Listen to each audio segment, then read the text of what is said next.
Selamat datang kembali. Hari ini kita mau bahas lebih dalam nih, sosok yang menarik banget dari materi Anda, Wim Hof, yang sering dijuluki di Iceman itu kan ya. Kita coba gali dari catatan di buku Tools of Titans. Iya, betul. Kita fokus ke dua hal utama yang diangkat di sumber Anda ya. Teknik pernapasannya yang khas itu, sama soal paparan dingin. Oke, Terus kita lihat juga kaitannya sama manfaat fisik dan mental yang katanya didapat dari metode itu. Mari kita lihat bareng-bareng deh. sip. Mulai dari pernapasannya dulu ya. Ini unik banget sih latihannya yang disebut di sumber Anda. Jadi ada beberapa siklus nafas dalam gitu, terus di siklus terakhir buang nafas sampai habis. Nah itu dia. Terus pas paru-paru kosong gitu, disuruh push up sebanyak mungkin. Iya, dan yang bikin penasaran, katanya banyak orang justru bisa nambah jumlah push-up-nya di percobaan kedua ini, padahal nggak ada udara loh. Iya, itu bagian yang paling bikin bertanya-tanya ya dari materi ini.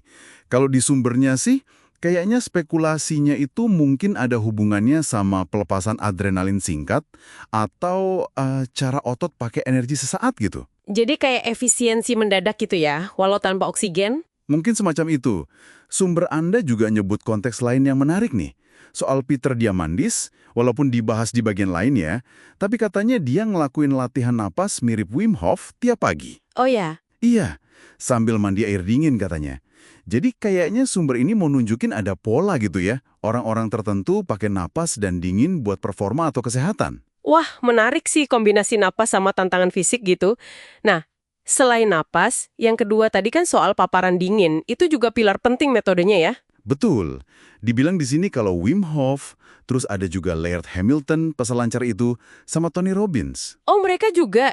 Iya, katanya mereka juga pakai paparan dingin ini. Terus, manfaat spesifiknya apa aja nih yang disebut di sumbernya? Sumber Anda ini nyebut 3 klaim manfaat utama. Pertama, katanya sih bisa ningkatin fungsi sistem imun. Oke, imun. Kedua, ningkatin pembakaran lemak. Ini katanya ada hubungan sama hormon adiponektin. Adiponektin. Itu buat apa? Itu hormon yang bantu ngatur gula darah sama pemecahan lemak gitu. Jadi metabolismenya lebih bagus katanya. Oke. Terus yang ketiga, Yang ketiga, ini efek ke suasana hati. Katanya bisa ningkat drastis. mood jadi bagus gitu ya? Iya, bahkan nih ada catatan sejarah yang agak bikin kaget di sumber ini. Apa tuh? Soal Van Gogh, katanya waktu dia di rumah sakit jiwa setelah insiden telinganya itu, Iya, dia konon diresepin mandi air dingin 2 kali sehari. serius, mandi air dingin. Iya, itu yang tertulis di sini. Cukup mengejutkan kan ya? Banget.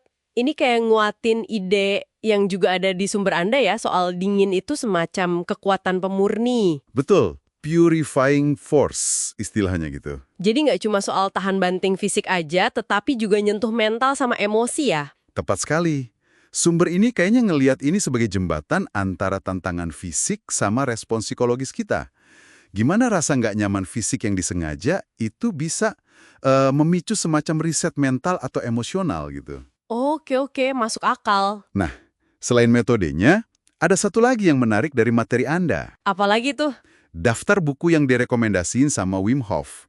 Ini bisa kasih kita petunjuk soal filosofi di baliknya. Oh iya, bener juga. Apa aja tuh buku-bukunya yang disebut? Daftarnya, ya ampun lumayan filosofi sih menurut catatan ini. Ada Jonathan Livingston Seagull. Itu kan buku klasik ya? Iya. Terus Siddhartha, karya Hermann Hesse. Ada juga Bhagavad Gita. Tapi arahnya jelas ya. Iya, ke arah spiritualitas atau pencarian makna gitu ya. Jadi, apa kesimpulan sumber ini soal pilihan bacaan Hof?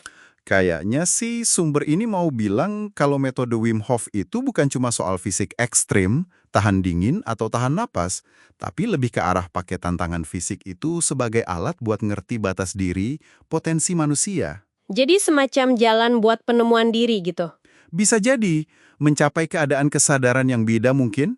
Jadi buat Hof, seperti digambarkan di sumber ini, fisik sama pencarian makna itu nyambung banget. Oke, jadi kalau kita rangkum dari penelusuran kita di materi Anda ini ya, mulai dari teknik nafasnya yang katanya bisa bikin kemampuan fisik naik secara nggak terduga, Iya. sampai paparan dingin yang diklaim bagus buat imun, lemak, dan mood. Wim Hof ini emang nyajiin pendekatan yang nggak biasa ya buat nguji batas manusia. Betul. Dan mungkin ya, wawasan dari sumber Anda ini ninggalin satu pertanyaan buat Anda yang dengerin. Pertanyaan apa tuh? Seberapa jauh sih Anda sendiri mau keluar dari zona nyaman, menghadapi rasa nggak nyaman fisik atau mental yang terkontrol, gitu, demi potensi tumbuh, nemuin diri sendiri, atau ya sekedar ngetes batas Anda aja. Iya juga ya. Itu pemikiran yang menarik sih buat Anda bawa pulang setelah diskusi kita ini.